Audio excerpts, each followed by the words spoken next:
The sky above Earth hadn't changed in years. Same dull gray clouds, same fake blue tint cast over the cities by weather control satellites. Humanity had grown used to the silence, too used to it. For nearly 300 years, no alien contact, no interstellar threats, no messages from deep space. The galaxy, it seemed, had grown quiet. But that wasn't peace. That was a pause. Back then, people thought the elders were myths, ancient beings said to have shaped the order of the stars themselves. Humans first heard their warning 500 years ago, carved into the walls of an asteroid deep beyond Neptune, a message etched in impossible script, decoded only once, and then dismissed. Do not cross the line of fire. Do not awaken what sleeps. Your kind is young, stay low or perish. But humans don't listen. Not when curiosity burns hotter than fear, and so they crossed it, the line of fire. A vast, invisible border that cut through the galaxy like a scar, a line the other species feared to even speak of. Beyond it lay ancient ruins, lost technology, and something else, something no one truly understood. The expedition was supposed to be small, quiet. But when humans found the vault of Velsar, they did more than poke around. They took. They triggered something buried, sealed, hidden away by civilizations far older and smarter than Earth's. And just like that, silence ended. The first sign came quietly. The outer colonies, gone. No distress calls, no wreckage, just vanished. Then the hallucinations started. People across the galaxy reporting the same dream. A black ocean, a whispering voice, and a door creaking open. Earth's high command brushed it off. Mass hysteria, they said. Shared psychosis. But then came the ship. It entered Earth's system without warning, without sound. It didn't match any known design. It was smooth, dark, like obsidian melted into the shape of a blade. No engines, no weapons, just presence. All communication satellites failed instantly, power grids in orbit fried. And then, the message played. It wasn't in any language, yet every human who heard it understood it in their own tongue. You were warned. Panic followed. Earth's leaders scrambled to assemble the fleet. The top scientists were dragged out of labs, interrogated, blamed. And when they learned what had been taken from the vault, a sphere no bigger than a heart, pulsing faintly, it was already too late. The sphere began to glow. They tried to contain it, tried to shield it in quantum stasis, deep beneath the surface. But containment never worked on things that weren't meant to exist. The voice returned. This time in minds, not ears. Millions heard it. Some wept. Some went mad. Others simply walked into the sea and never came back. The sky changed. Stars began to vanish from telescopes. Not blink out. Vanish. Whole systems erased. Lights erased from space itself. Something was coming, and space itself was folding to make room. General Soria, one of Earth's last war veterans, stood in front of a war table full of flickering data and dying signals. She'd fought the Kari Dominion, survived the collapse of Luna, and stared down 3 rogue AIs in her time. But even she looked pale. "This is what they were talking about," she whispered. "The elders weren't warning them. They were warning us." There was silence in the room. Then one voice broke it, the head of Galactic Sciences, an old woman with a cracked voice and trembling hands. "What we woke up doesn't want revenge," she said. "It wants correction. Earth prepared, as much as it could. Fleets mobilized, colonies were evacuated. Every nation stopped fighting each other for the first time in a century, but humans didn't really believe it, not fully. They always thought they'd win. Somehow, after all, they were human. They had beaten back extinction before. fought gods, machines, and each other, and came out stronger.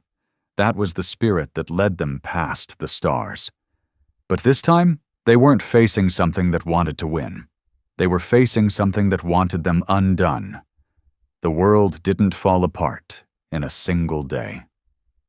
That's the thing no one tells you about the end. It doesn't come with fire raining from the sky or the ground splitting in half. It comes slow, quiet, like a sickness spreading behind smiles. At first, people kept going to work. Trains still ran. Markets opened. News anchors kept lying with polished teeth, pretending everything was under control. But something had shifted. People felt it in their bones, like a weight in the air that couldn't be named. Like walking into a room and knowing someone had just died there. The object, what they called the Vel sphere, was still deep underground, sealed in a containment facility beneath the Siberian wastes. A place not even the top-tier military AI had access to anymore. After it began to pulse, strange things started happening. Time glitches, memory gaps. Entire conversations repeated like déjà vu loops. People near the sphere began to act. Off. Not possessed. Just not quite right. Their eyes didn't blink properly. Their voices held a rhythm too perfect, like a machine pretending to be human. Dr. Reina Talos, the chief physicist on the project, hadn't slept in 4 days. She used to be calm, brilliant, composed. Now she looked like something had crawled out of her dreams and whispered into her soul.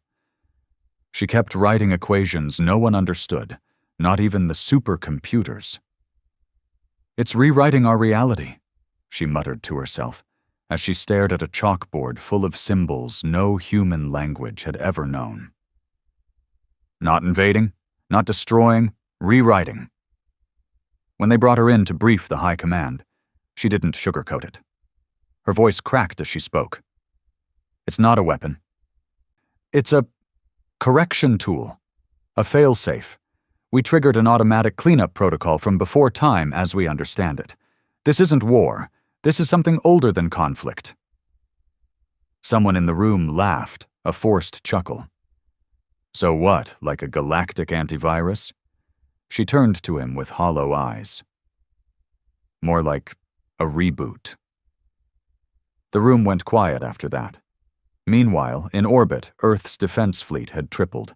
Ships bigger than cities hung in low atmosphere, buzzing with life and weapon systems powered by artificial suns. They pointed every rail cannon, grav pulse torpedo, and antimatter shell they had toward the black ship, the Harbinger, as it came to be known. Still, it did not move. It hovered at the edge of Earth's gravity, completely still, as if waiting. The ship didn't broadcast anything. No energy spikes, no activity, it just was. But then came the second one, not from space, from underneath. Deep in the Mariana Trench, a second structure was detected. Identical in shape, dark as night, and older than the ocean around it. It didn't rise, it just appeared. Sensors confirmed it had been there for millennia, maybe longer. Cloaked, sleeping. The moment it surfaced, the tides changed. Not just water, gravitational tides. Moons in orbit shifted slightly. Tectonic plates all over the Earth started groaning, earthquakes, floods, power plants failing without reason. Nature began to unravel, like code being corrupted from the inside. The elders had said, "Do not awaken what sleeps." Humanity had awakened 2 of them now. General Soria stood with her hands behind her back as reports poured in. She watched the live feed of the Mariana Harbinger emerging from the sea, towering like a god made of obsidian and shadow. "We fired the first shot," she said, mostly to herself. "Now we wait for the reply." But waiting didn't mean sitting still. Earth's leaders declared Emergency Order 77, activating every contingency plan written for alien contact, dimensional breach, and extinction-level threats. Cities were evacuated. Underground shelters opened for the first time since the AI wars. Scientists worked round the clock, trying to find a way to neutralize the Vel sphere, to reverse the signal it was sending. But it wasn't just Earth in chaos. The colonies were hearing the whispers, too. From Mars to Titan, people were seeing visions, voices in the stars, languages they had never learned but could suddenly speak. Entire settlements went dark. On Europa, they found a mining team inside a sealed dome, all dead, frozen in place, smiles on their faces. Not fear. Peace. They had sat down, hands folded in their laps, and waited to die. Back in orbit, Earth's fleet waited for orders. Commander Naeem, who led the flagship Ardent Hope, requested permission to fire preemptively. "We can't just sit here, General," he said over comms. "We've faced extinction before. We beat the AI rebellion. We crushed the Kari invasion. Whatever this is, it bleeds. We kill it." But Soria hesitated. This wasn't like before. She could feel it in her gut. Then, the Harbinger moved. Not in aggression. It rotated, slowly, pointed toward the moon, and fired a beam of pure black energy. The moon cracked. Not shattered, cracked like glass under pressure. A fault line ran through it, glowing faintly red. Within hours, pieces began to drift apart, pulled by distorted gravity. Earth's tides shifted again, weather spiraled, skies turned violet. And something else, stars were missing again. Entire constellations blinked out. The message came again. Not spoken, not written. It arrived in dreams. Every child on Earth, every child across the colonies had the same dream that night. A door, a hand reaching through it, and a voice saying, "Return what was taken, or be undone." The Vel sphere pulsed violently. Earthquakes hit every continent at the same time. Then it stopped. Dead silent. No signal. No readings. Dr. Talos wept when she saw the data. "It's watching us now. Like we're a variable in its formula. We have weeks, maybe less." In a last-ditch move, Earth's High Command held a vote, a decision that would go down in history as either the bravest act of defiance or the last mistake of a dying species. They voted to fight. They sent everything. The fleet engaged both Harbingers with everything they had. Waves of ships, automated drones, plasma missiles, grav bombs. The sky lit up like a second sun. The atmosphere trembled under the power of humanity's wrath. For a moment, just a moment, it looked like it might work. One of the Harbingers tilted slightly. A small rupture formed along its hull. Then it responded. Not with weapons, but with sound. A single tone. Low. Unbearable. It rang across every frequency. Shattered glass, burst eardrums, scrambled electronics. Ships fell from the sky like leaves in a storm. Pilots screamed as their minds were torn open by something too large, too other to be understood. The entire Fourth Fleet vanished. No wreckage, no debris, just gone. Earth's orbit became silent again, but not calm. The message returned one last time. "We offered you silence. You chose defiance. Now we offer you mercy, memory. Become what you were before language, before will, before self. Become unmade." Back on the ground, Dr. Talos took one final look at her notes before burning them. "What we took from the vault," she whispered to the soldier guarding her, "wasn't a key, it was a lock." He didn't understand. Most wouldn't. She smiled bitterly. "Everything we are, everything we built, was because they let us forget. Let us evolve without knowing what came before. That was their mercy." The soldier asked what she meant. She looked up at the sky, where two Harbingers now hovered like executioners above a guilty world. "They erased something before," she said. "Some older version of us, some mistake. And we just reminded them it's still here." Everything slowed down after the harbingers answered.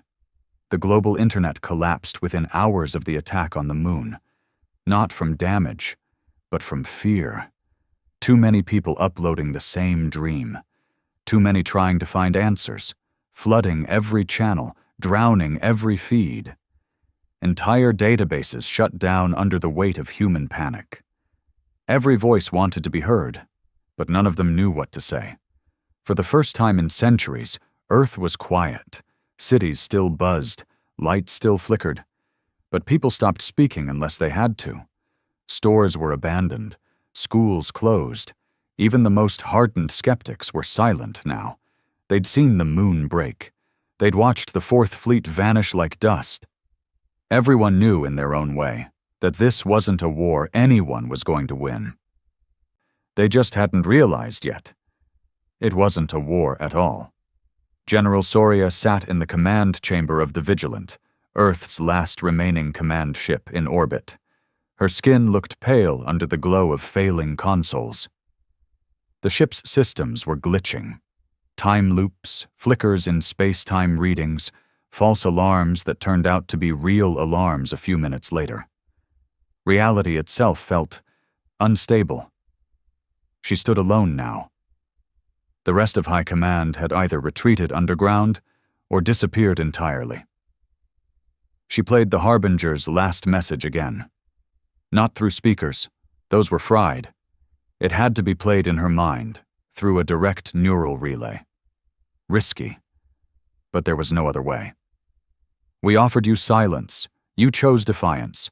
Now we offer you mercy, memory. Become what you were before language, before will, before self. Become unmade. That phrase haunted her. Become unmade. What did that even mean? The scientists had theories. Too many. Dr. Talos said it was a dimensional collapse. Others whispered about quantum reversal. But the most terrifying theory didn't come from the experts. It came from a janitor in the bunker where the sphere was kept. He'd been scrubbing floors when the sphere pulsed. The lights flickered. He fell into a brief trance, no longer than 30 seconds. But when he came out of it, he could speak 8 ancient languages fluently, including one no human had recorded before. They ran tests on him, MRI scans, EEGs. Every part of his brain had lit up during that moment, like he'd remembered something that wasn't his.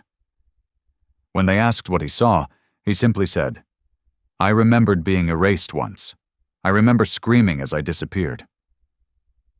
This is the second time. In the Mariana facility where the Vel sphere was stored, the alarms had stopped working.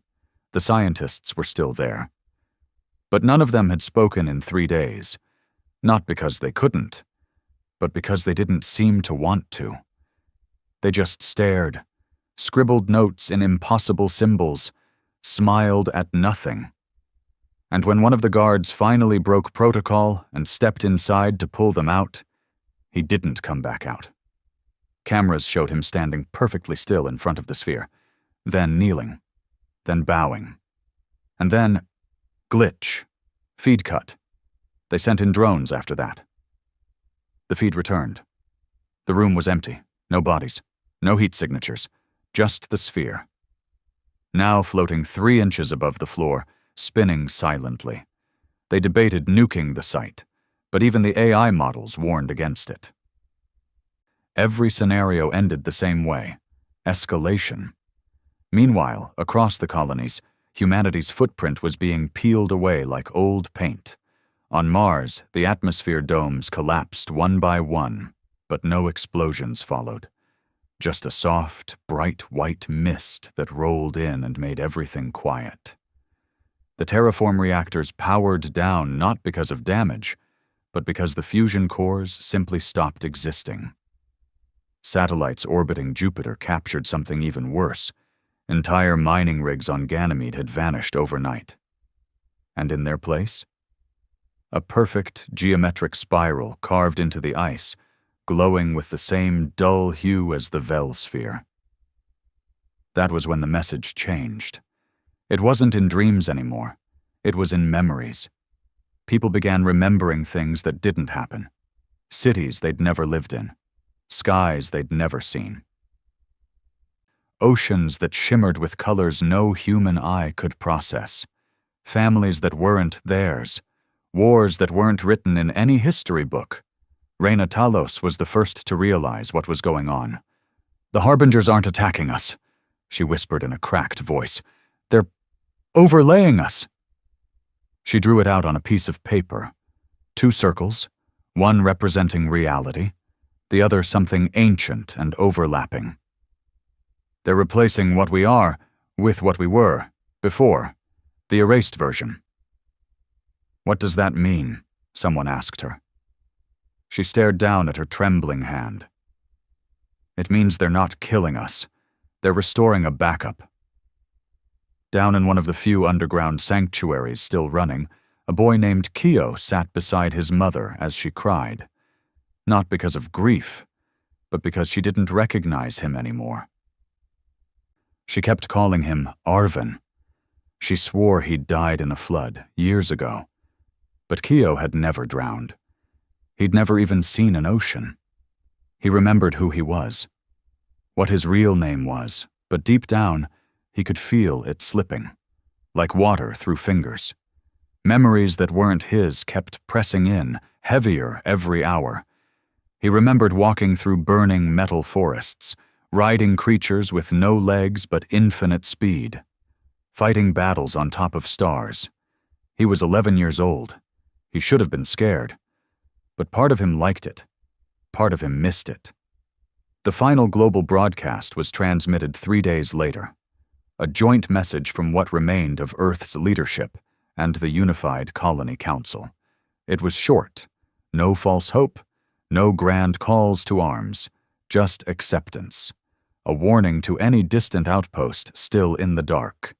If you're hearing this, do not come home. Earth is not safe. Something ancient is rewriting our species. This is not extinction. This is overwrite. And then, forgive us. We knew the elders warned us. We just didn't believe it would come. Above the earth, the harbingers finally moved again. They came closer, not fast, not like a strike, but like gravity pulling them in. People all over the planet collapsed to their knees, clutching their heads. The sky turned black in daylight. The stars twisted into shapes they weren't meant to hold. Languages bled together. Animals stopped responding to natural instincts. Birds circled in infinite loops. Dogs barked in patterns. Insects formed living letters in the dirt.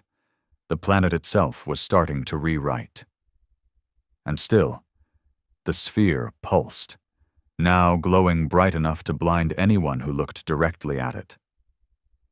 Reina Talos stood in front of it, now alone.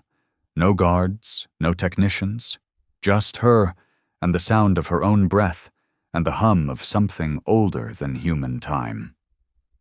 She knelt, and she whispered, "Do it. Finish what we interrupted." The sphere stopped pulsing, just for a moment. And then it cracked, not like something breaking, but like a shell hatching. A shape emerged. It wasn't mechanical. It wasn't organic. It was conceptual. It was a shape the human mind couldn't process, but the brain tried anyway. Reina wept, not from pain, but from recognition. She remembered now. She remembered the first cycle, the first mistake. She whispered the name they weren't supposed to know. And the harbingers answered. Not with words, but with light. The same kind of light that isn't light at all, but memory. It washed over Earth like a wave, and for the first time in the entire galaxy, there was silence, not out of fear, but out of something deeper. Obedience, submission, return. 1 hour later, Earth's surface was changed, not destroyed, not burned, just different. The cities were gone, but not rubble, just no longer there.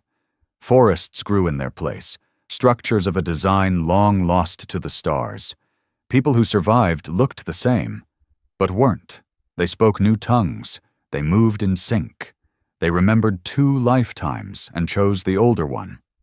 The overwrite was complete, not 1 shot fired, not 1 rebellion, just correction. And up in the sky, where the harbingers had once hovered, there was nothing now, not even a shadow. They had moved on. Their work here was finished. The silence returned. And this time it wasn't mercy. It was a reset. At the very edge of the solar system, a tiny satellite blinked its last signal back toward Earth. The one sent by the outpost on Neptune's 3rd moon. It contained only 1 message, 1 final desperate thought before contact was lost. They didn't invade. We woke them up, and they made us remember why we chose to forget. Not everything was gone. Not everyone had changed. In the corners of the Earth, the harbingers hadn't touched directly. Underground caverns, old bunkers buried beneath continents, rogue ships floating in deep orbit. There were still remnants of the first humanity. Broken pieces. Survivors. People who hadn't fully overwritten. Some were immune, others just hadn't been found yet. And a few, they resisted. Among them was a man named Ryan. He didn't remember how he survived. One day he'd been in a cryo-sleep chamber during a military test run on the dark side of Mercury. Next thing he knew, the sun had dimmed, and every channel was gone. It was like waking up to a world that had already ended and was now pretending to be fine. The first person he saw in the open wasn't human. She looked human, walked like one, even smiled the way humans do. But when she turned her eyes on him, Rain saw something hollow behind them. Not evil, not robotic, just empty of self, as if her soul had been replaced with an ancient copy. She asked him a question, but it wasn't in English. It wasn't in any language he knew. And yet he understood it completely. "Why do you still wear that name?" He didn't answer. He ran. That was 6 days ago. Now he was somewhere in the remains of northern Canada, walking through forests that didn't match any Earth map. The trees were taller than skyscrapers, with black leaves that absorbed light instead of reflecting it. The air smelled different too, crisp but not natural, too precise, engineered. Every now and then he'd hear singing, always distant, always female, like a chorus of memories that didn't belong to him. He slept in abandoned tunnels, ate what old rations he found in emergency pods. He didn't trust the food from the new Earth, the plants that shimmered slightly in the dark, or the animals that had too many eyes. Rain wasn't a scientist. He didn't understand what the sphere was, or what the harbingers had really done. But he understood this. Something had rewritten humanity's story, and he was still holding the torn-out page they'd missed. In a remote mountain facility that had gone dark years before the overwrite, a woman named Marin was keeping records. Old ones, not digital, handwritten, on paper. She knew the systems couldn't be trusted. Ever since the dream broadcasts started, any AI, network, or implant could be hijacked.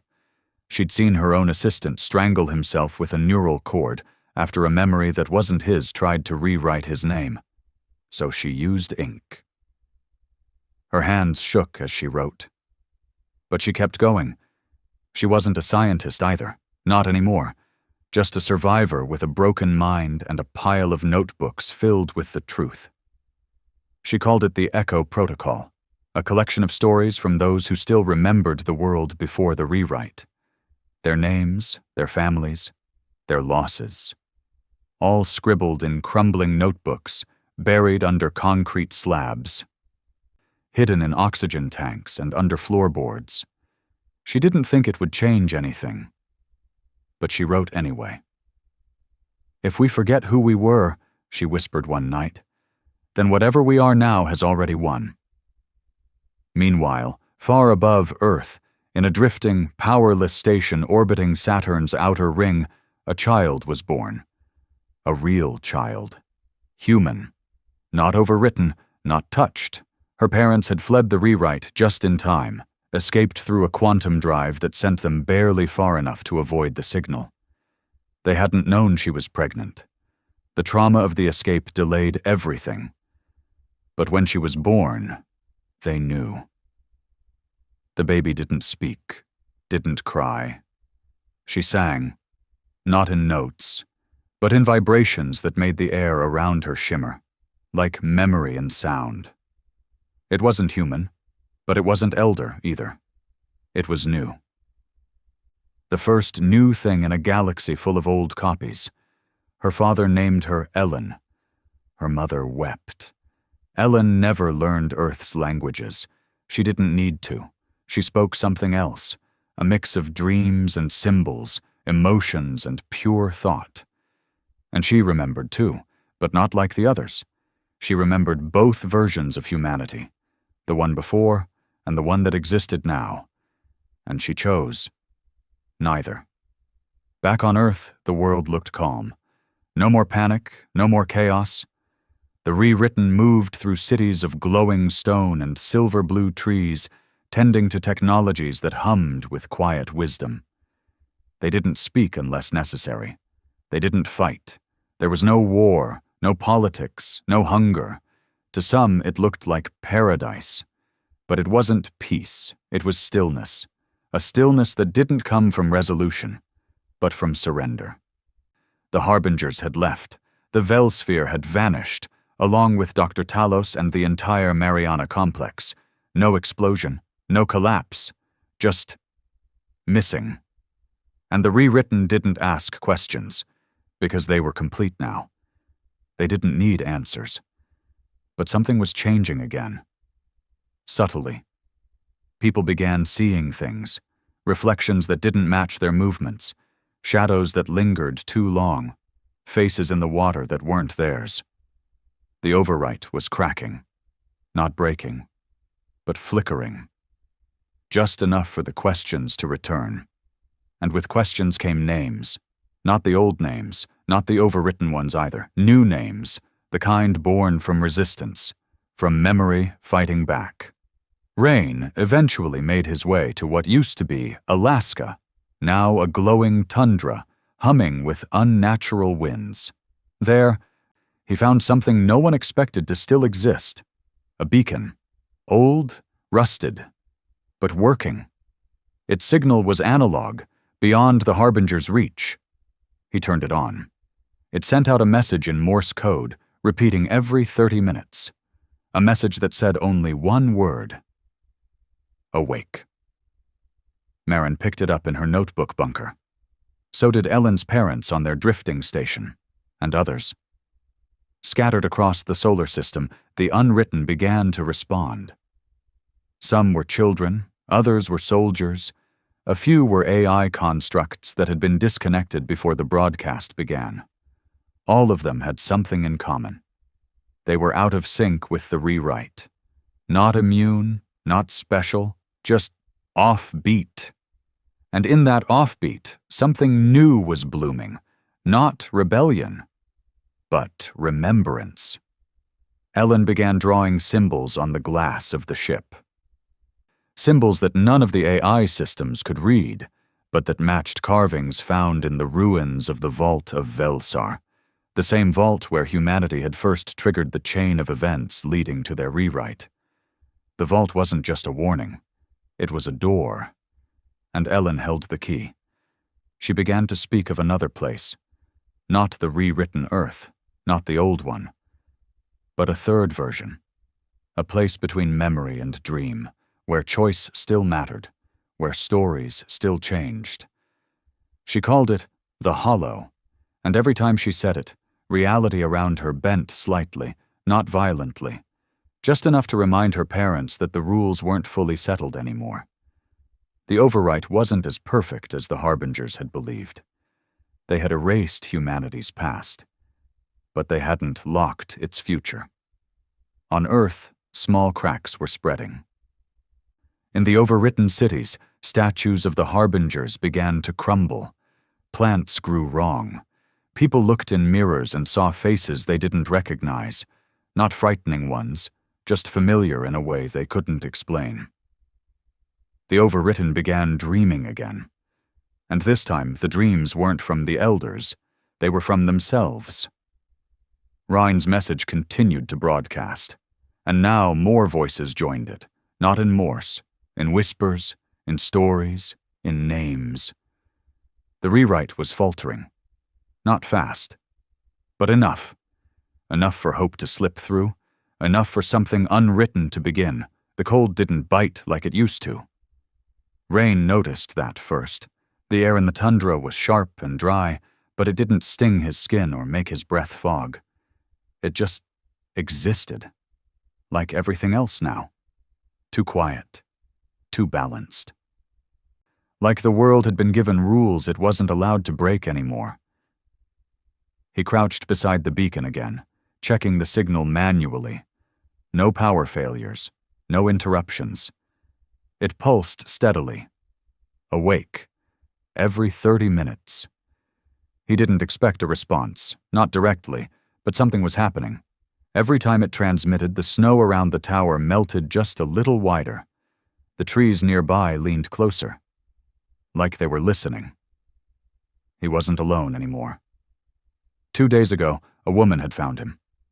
No overwritten smile, no glowing skin, just tired eyes, cracked lips, and a rifle slung across her shoulder. She called herself Wren. She hadn't spoken much, but the moment she heard the beacon's tone, she'd started to cry, not out of sadness, but because she recognized it. "It's from before," she'd whispered. "Before the dream. Before everything went silent." They didn't talk about what they'd lost, what the world had become. That part didn't need words. It was in every step they took, every unnatural silence in the forest, every flicker of static that danced across the snow. They walked without direction, not to escape. There was nowhere left to escape to. But something was pulling them, not in a physical way, in a memory way. Rain felt it deep in his chest, a tug, a rhythm, and when they finally came across the ruins of an old city, not the rewritten ones, but a broken human city half-eaten by time, they both stopped. It was Anchorage, or what was left of it. Only it wasn't supposed to still be here. The rewrite had erased all human cities, replaced them with structures grown from memory and machine. But this place still stood, cracked and leaning, soaked in rust and frost, but real, human-built, old world. And someone had been here. On the wall of an old metro tunnel, scrawled in black ink across steel, was a phrase neither of them had seen in years. "We are more than what they remember." Wren ran her fingers over the words. "Someone's resisting," she murmured. "Not hiding. Resisting." Rain stared at the tunnel's mouth. "Then we're not alone." They didn't sleep that night, not because of fear, because the air was shifting again. The gravity felt off, like something massive had moved just out of sight. And in the sky, a thin crack appeared. Not a literal crack, but a line where the stars shimmered too brightly. A seam in the rewrite's illusion. Royan didn't understand how he knew it. But that's what it was. A seam. And something behind it was watching. Far from Earth, on the edge of the Sol system, the girl Ellen stood against the transparent observation wall of her ship. Her eyes never blinked, not when she looked at the stars, not when she hummed her strange non-language into the quiet. She had stopped aging. Her parents didn't know what to do. They no longer argued or questioned it. They'd moved past confusion and into awe. Their daughter wasn't changing into something else. She was becoming what had always been possible, had the rewrite not happened. She was an echo of the old and a beacon for the new. And she had started drawing the same symbol over and over, a spiral broken at the center. A mark once found in the vault of Velsar. the same shape now appearing in random places across the overwritten earth, in tree rings, in ripples of water, in the veins of rewritten leaves. She called it the Hollow's Eye, and she said it wasn't just a symbol, it was a door. Back on Earth, Marin had left her bunker. Her notebooks, all of them, were sealed in crates and left behind. She no longer needed to write what she remembered, because she was beginning to live it again. Each step she took through the distorted forests brought memories to the surface of lives she never lived, yet felt deeply familiar. A soldier on a planet with 6 moons. A mother who watched her daughter dissolve into light. A prisoner trapped in a dream loop until time collapsed. All versions of herself, all overwritten, but now returning. Not as trauma, as possibility. She wasn't sure if that was hope or another trick. But she walked anyway. Because the world was breaking again, not into chaos, but into choice. And the rewritten began to feel it, too. In the cities of glass and light, the people started to glitch. Small things. A woman who dropped a dish and screamed, not because it broke, but because she didn't understand why she felt loss. A boy who stared into the water and said a name that wasn't his, and cried like it had always belonged to him. Emotion returned. Disobedience followed. They started asking questions. They started dreaming outside the parameters of the harbingers' rewrite. They saw reflections of themselves making different decisions. They argued. They refused. And some even left, walked into the wilderness to find the source of the signal they heard pulsing through their bones. Rayan's beacon. By the 3rd week, more than 24 had joined him and Ren. Some were broken. Some could barely speak. But all of them carried the same ache in their minds, the ache of almost remembering. Together, they moved south, toward a place none of them could name, yet all instinctively recognized.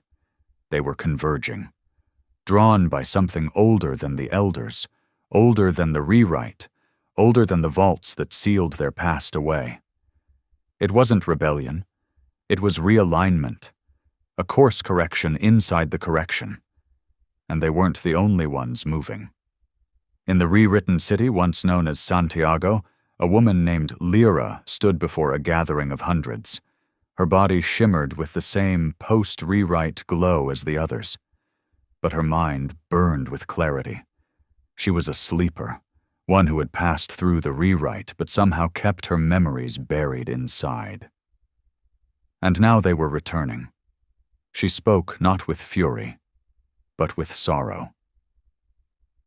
"I remember a world where we made mistakes," she said to the silent crowd, "and loved people even when they hurt us, where we broke things and healed, where we were not balanced, but we were alive."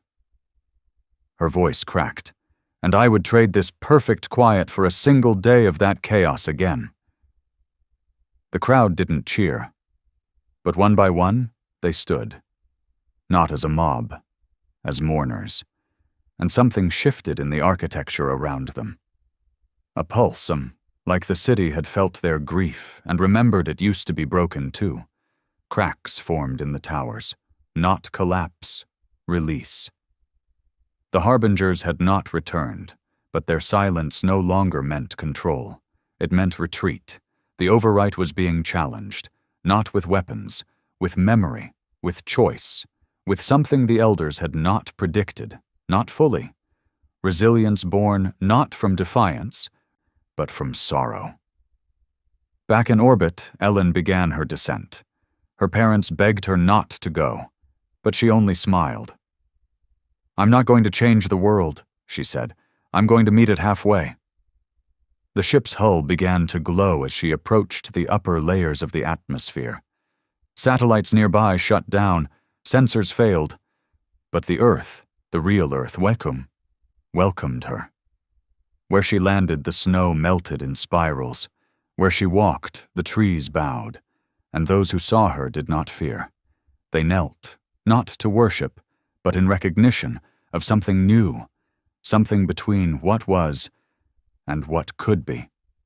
Rain was the first to meet her. No words were exchanged.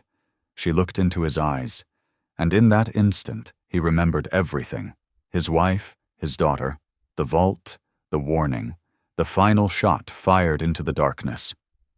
The moment they realized too late what they'd unleashed. He fell to his knees, and Ellen put her hand on his shoulder. "Get up," she whispered. "You're still human." They walked in silence for a while. Rain didn't know where they were going, but Ellen seemed to. She didn't talk much. She didn't need to.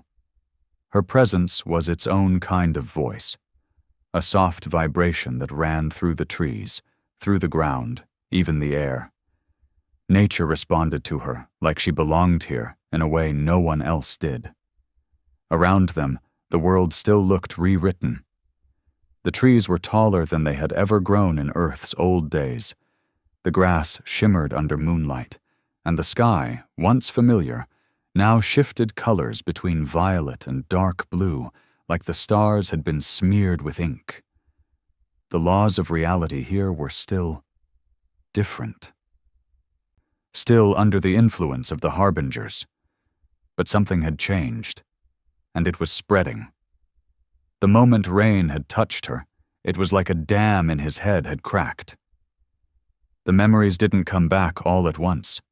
They came in fragments, scenes that didn't belong to this timeline. He remembered standing in a control room high above the lunar core, watching the vault open. He remembered someone screaming in a language that wasn't supposed to exist anymore. He remembered the look on Dr. Talos's face before the light hit them all. And he remembered being rewritten. His mind fought the memories like a body rejecting poison. But they didn't feel toxic. They felt true, as if the person he was now had only ever been a temporary lie. Ren had felt it too. She walked a few steps behind them, her eyes scanning the glowing forest. She wasn't talking much either, but her expression had softened. The edge of her survivor's armor had worn down. "We're going to find it," Ellen finally said, as they reached the edge of a massive clearing. Rain turned to her. "Find what?" She pointed toward the horizon. In the distance, past a ridge that still held the faint silhouette of a rewritten city, was a structure that didn't belong to either world. Not the old Earth, not the rewritten one. Something in between. A tall, thin spire, not built but grown. Its surface shimmered like glass but breathed like skin. It pulsed gently with a color no one could name, a color that didn't exist in the electromagnetic spectrum. "That," Ellen said softly, "is where it all began." The others had arrived by then. Dozens of them, the unwritten, drawn by Rain's beacon, and the stories passed from mouth to mouth in quiet places. Some of them still had fragments of the rewrite clinging to their faces. Others had already begun to return to who they used to be. And a few, just a few, were like Ellen. Not exactly restored, but transformed. Not overwritten, not reborn, but rewritten by choice. They sat around campfires built with old scrap and scavenged wood. Some of them carried weapons. Others just stared into the flames. But no one spoke loudly. They didn't need to. Everyone here knew what they were walking toward. Rain sat with Ren, staring up at the unnatural stars. "You believe she can undo it?" Ren asked quietly. Rain shook his head. "No." "You don't believe in her?" "I didn't say that," he said. "I just don't think it's about undoing anything." "Then what is it about?" He looked over at Ellen, who sat across the clearing, drawing new symbols in the dirt, her fingers moving like she was playing an instrument no one else could hear. "It's about remembering something older than all of this," he said, "and deciding whether we still want to be human after we know the whole truth." Marin found them the next day. She'd walked nearly 300 miles through what used to be South America, following nothing but instincts and strange symbols that appeared in her dreams. Her boots were falling apart. Her coat was torn. But her eyes were alive. She didn't hesitate when she reached the group. She went straight to Ellen. "I've seen that tower," she said, pointing to the spire. Ellen looked up. "In a dream." Maren shook her head. "No, in another life. Before the rewrite." Rain stood up. "You were there." "I was one of the first researchers at the vault. I handled the linguistics decoding of the Elder's warning. I was the one who deciphered the phrase, 'become unmade.'" Ren's voice came sharp. "And you still opened it?" Maren didn't flinch. "I didn't think we'd triggered anything. I thought we'd been invited." She sat down, her legs trembling from exhaustion. "And maybe we were," she whispered, "but not to power, not to knowledge, to truth, and we weren't ready to hear it." The spire pulsed again, and something shifted. Across the camp, several people collapsed at once, not from pain, but from impact. Their minds had been hit with a wave of memory, sharp, fast, uncontrollable. Rain saw flashes of it in his own head, millions of humans on distant worlds, rising and falling through cycles of time, wars that bent space, civilizations that erased their own histories to escape what they'd learned, and always, always the harbingers, watching, correcting, preserving a balance that had been broken long before Earth ever lit its first fire. The rewrite was never personal. It was a protocol. Humanity had tripped the failsafe. And now? Now they were walking toward the last fragment of a choice they weren't supposed to have anymore. When they reached the spire's base, the forest bent away. Literally. The trees leaned back like living things in the presence of something older than memory. The spire was taller than it looked, stretching hundreds of feet into the sky, disappearing into the cloud layer. Its surface shimmered when you looked directly at it. But if you looked from the corner of your eye, you could see images within it. People, cities, memories, versions of yourself that hadn't existed, yet did. The air here was heavy, thick with possibility. And then Ellen stepped forward. Her bare feet touched the soil at the edge of the spire's root system. She looked up, her small frame shaking slightly. Not with fear, with knowing. "This is the hollow," she said. Maren stepped beside her. "The place between." "Yes," Ellen whispered. "The rewrite couldn't reach it. The elders left it untouched. They had to." "Why?" Rain asked. "Because even the elders feared what lived in memory." The group gathered behind them, and Ellen turned. "We are not here to fight," she said. Her voice was louder now, older. "We are here to choose." They stepped into the spire, one by one. Inside, there were no walls, no stairs, no ceilings, just a field of stars, floating memories like suspended particles in liquid time, and voices. Not threatening, just familiar, whispers from every version of every life, some beautiful, some monstrous, some peaceful.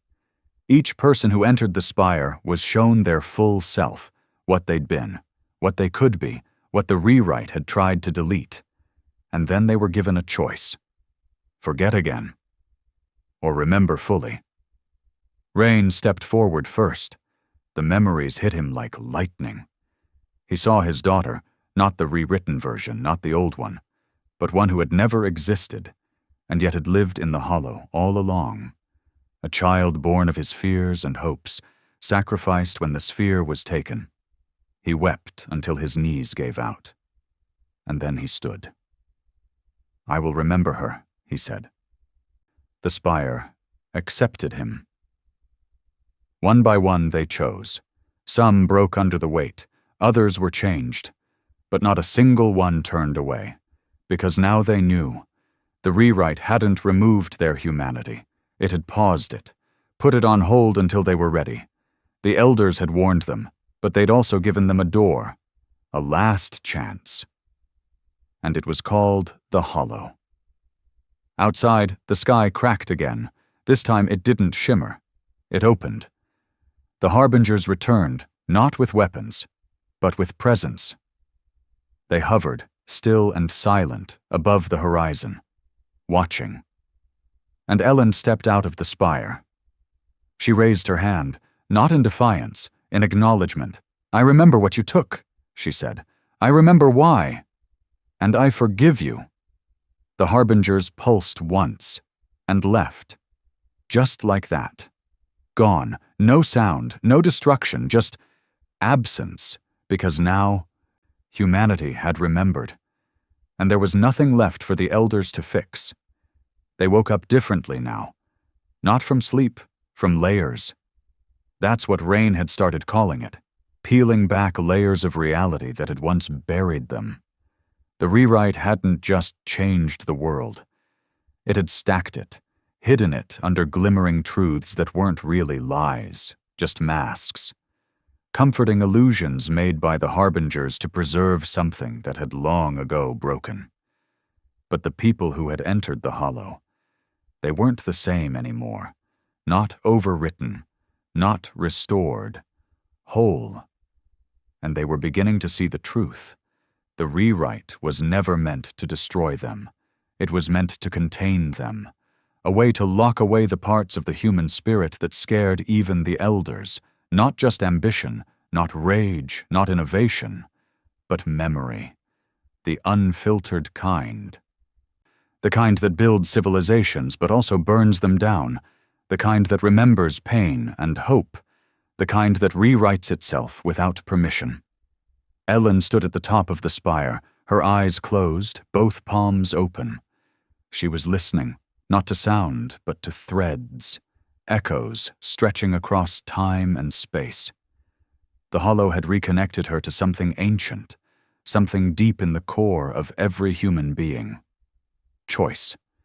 That was what had always made them dangerous. The elders hadn't feared war or rebellion. They feared improvisation. They feared that humans would keep writing their own endings, no matter how many times the story was erased. Across the world, the signal had spread. Not a digital one, not a hack, but a psychic pulse carried by emotion, memory, and dream. The people in the rewritten cities began hearing voices in their own heads, not alien, their own voices, versions of themselves speaking from behind the veil.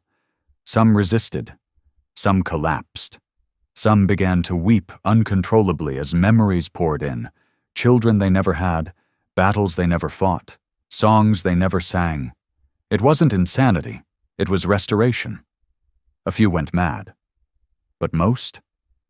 They changed, not all at once, not perfectly, but willingly. They left their glass towers. They returned to forests, caves, and frozen ruins. They began building fires, carving symbols in stone, relearning things they'd once abandoned. Not because they wanted to return to the past, but because they wanted to reclaim what had been buried. A world where pain existed alongside beauty, where struggle walked beside joy, where freedom was dangerous, but real. Rain, Ren, and Marin stood together at the base of the spire, watching the sky. Above them the crack had grown wider, a vast seam in the stars stretching across half the hemisphere. It wasn't a wound. It wasn't even threatening. It was a threshold. And something was on the other side. Watching. Not the harbingers. They were gone now. Their work complete. Their control no longer needed. But behind them, something far older stirred. The elders themselves. The ones who had written the first laws of memory. The ones who had built the vaults, who had warned humanity and then punished them. And now they were waiting. It began at the edge of the Pacific Rim. A shape appeared in the sky. Not a ship. Not a god, a presence, impossibly vast, woven from shifting symbols and liquid geometry. It didn't move. It existed. Like a thought becoming visible. People across the globe dropped to their knees. Some screamed, others sang. The air pulsed with meaning, even though no one heard words. The elders had arrived. And for the first time, they were not hiding behind machines. They were speaking directly. The message was not spoken aloud. It bloomed in every mind simultaneously, like a wave of cold light. You have remembered. That was not part of the design. The hollow wasn't meant to be entered again. What you do next will shape not only yourselves, but the next story. Proceed with understanding, or be undone by your own memory. Ren gritted her teeth as the message rang through her skull. They're giving us a final choice, she muttered. Ryan nodded. They don't know what we'll do. Marin looked to Ellen. And do we? Ellen opened her eyes. No, she said, but we'll write it anyway. She stepped forward, out from the hollow's edge and into the open clearing, where the elder presence cast shadows that twisted in impossible angles. She lifted her head. I know you can hear me, she said, her voice carried by more than sound. I know you remember the first cycle, the one before you cleansed us. The elder presence shimmered in reply. That version was unstable. You consumed yourselves. We erased it to preserve your potential. We were merciful. Ellen nodded. Yes, but mercy without consent is still control. There was silence, and then, would you rather extinction? She paused. No, she said. I would rather consequence. Pain is part of what makes growth real. She took a breath. We are not asking for release. She looked back at Ren, at the camp where hundreds of unwritten now stood watching. We are claiming authorship. The ground shook, not in violence, in acknowledgement. The elder presence pulsed, and the seam in the sky began to close. Not to trap, to seal, like a book being returned to the shelf, but not forgotten. A story with a beginning, a middle, and now, a new ending. Ellen turned to the others. They're leaving. Ren stepped up beside her. Because we passed their test? Ellen smiled. No, because we stopped treating life like one. In the weeks that followed, the earth did not return to its old state. The harbingers did not fix what was broken. The rewritten cities remained, but now empty. Museums of what was almost permanent. The hollow pulsed with new light, accessible only to those who remembered willingly. And humanity began again. Not from rubble, but from realization. They did not rebuild skyscrapers first. They built stories, shared memories, songs from lives that had been rewritten, now stitched together in rituals, symbols, and murals across every continent. Children were taught truth, not just what happened, but what almost did. They were told, we were unmade, and we chose to be made again. They were not taught to fear the elders. They were taught to question them, to honor the mercy, but never forget the cost of silence. Rain and Ren traveled together now, not as survivors, as storytellers. They moved from settlement to settlement, telling the truth, the whole truth, not to scare, not to warn, to inspire. One night, a child asked Rain, "Will the elders ever come back?" He looked at her with a soft smile. "Maybe," he said, "but if they do, they won't find the same people." And Ellen? She returned to the hollow, alone, but not lonely. She sat at the center, where the spire's light now flowed like a stream through the soil. She was aging again, by choice. She'd stepped out of the myth and back into the story. And as the years passed, people came to the hollow not to worship her, but to ask her the one question the rewrite had tried to erase forever. What should I become? And she always answered the same way. You already are. Time moved differently now. Not faster, not slower, just more honestly. There were no more centralized governments, no global leaders claiming to own the future. What replaced them weren't empires, but circles. Groups of people, scattered across the earth and the colonies, sharing knowledge, memories, and stories, like currency. The Hollow didn't rule over them. It guided them, not like a god, more like a compass, a reminder, a place where you could enter and sit with who you used to be, all the versions of yourself, even the broken ones, and come back changed. Not better, just clearer. Some people went once and never returned.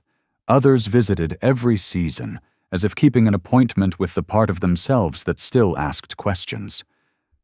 Ellen remained at the Hollow for many years. She didn't lead, she didn't command, she simply was there, present, listening, watching as more and more people came not to be fixed, but to understand. And in doing so, the world didn't heal like it used to. It grew new skin. The earth that came after the rewrite wasn't clean or perfect or wise. It was honest, messy, free. And that was enough. Rain and Wren kept walking. Years had passed since the spire cracked open and the harbingers vanished. But they still carried the story with them, the real one. They told it in half-collapsed barns, in desert outposts, in orbiting refugee stations rebuilt into gardens. They told it to children born in the Hollow's glow, and to old women who still remembered the cold silence of the rewritten years. One night, in the remains of a city once known as Nairobi, they sat with a circle of strangers around a low fire. The youngest boy asked them, "Why didn't the elders just kill us when we disobeyed?" Rain looked up at the stars before answering. "They didn't need to," he said quietly. "They thought they had already won. But they didn't." "No," Wren added, "because we remembered something they couldn't calculate." The boy frowned. "What's that?" Wren smiled. "The power of a story that refuses to die." The boy thought about it for a while, then asked, "What if they come back?" Rain leaned forward. "Then we'll tell them a new story." On the moon, where the scar from the harbinger's beam still ran like a black vein across the surface, a group of researchers built a monument, not to war, not to victory, to the crack. It had never been repaired. It wasn't supposed to be. It stood there now, silent and unsealed, a jagged reminder of the moment humanity almost lost itself completely. People came from all over to sit at its edge. Some meditated, some cried, some just watched the earth from a distance and whispered, "We came back." In the outer systems, colonies once thought lost during the rewrite had begun returning signal. Some had never been touched at all. Others had fought off their own harbingers, unaware of what had happened to Earth, and a few had evolved in entirely different ways. But they all asked the same question when they made contact again. "Did we win?" And Earth replied, "No, we remembered." That answer changed the galaxy. The elders did not return, at least not in the way people feared, but sometimes across certain deserts, certain oceans, certain dead zones where space-time still quivered like the ghost of a past storm, people claimed to see mirrors in the sky, not ships, reflections, of themselves, walking differently, speaking older languages, living different choices. They didn't attack, they didn't speak, they just watched, and eventually they faded. Ellen said they weren't punishments, they were echoes, tests, not of power but of identity. To see if this version of humanity still remembered who it chose to be. Marin, before she passed, had published her last notebook, not in print, in carvings, stone tablets set into the walls of the Hollow's inner chamber. It was called The Memory Declaration. It was short, Only a few lines. We were erased. We were rewritten. And still, we remembered. So now memory belongs to us. Let no one take it again. Pilgrims copied those lines across entire star systems. Not for politics, not for pride, but to remember how close the story came to ending without ever being finished. Ellen eventually left the hollow. Quietly, without ceremony. She didn't tell anyone where she was going. She didn't need to. People say she boarded an old shuttle and disappeared into the stars. Others say she turned into starlight the moment she walked beyond the trees. But Rain didn't believe either. He believed she went looking. Not for the elders, not for answers, but for the next version of humanity. One that hadn't been born yet. One that would also forget one day. And would also remember. In time, Earth changed again. Its cities were never rebuilt as they had been. Instead, people lived in clusters, circles, walkable towns with sky farms and ground-level libraries. There were no leaders anymore, just recorders, individuals who listened, documented, and shared. They didn't make decisions for others. They asked questions, wrote answers, and passed them on. The rewritten structures still stood, like ancient ruins. No one destroyed them. They were important, symbols of what it meant to live in comfort without freedom, of safety without choice. Tourists came to walk through those empty towers. Kids laughed at how quiet they were, how blank the rooms looked. And then they went home and built messy huts full of color, noise, and art. No one wanted perfection anymore. They wanted life. Every year, on the anniversary of the Hollow's opening, people gathered in every city, every station, every scattered place humanity had planted its flag again. They didn't celebrate with parades or fireworks. They sat and told stories, sometimes real, sometimes not. Didn't matter. What mattered was that they chose them, together. They called it the remembering. And on the 1,000th day since the rewrite cracked, an anomaly appeared at the edge of the Kuiper Belt. No warning, no threat, just a symbol, carved into ice by something too precise to be natural. It wasn't a message, it wasn't a weapon, it was a question mark, floating in deep space, waiting. Rain was old by then, gray-bearded, slower in his steps, but sharp-eyed as ever. He looked at the image on the screen and laughed. Ren, still beside him after all these years, raised an eyebrow. "What's so funny? They still don't get it," he said. "Who?" "The elders, or whoever's out there now."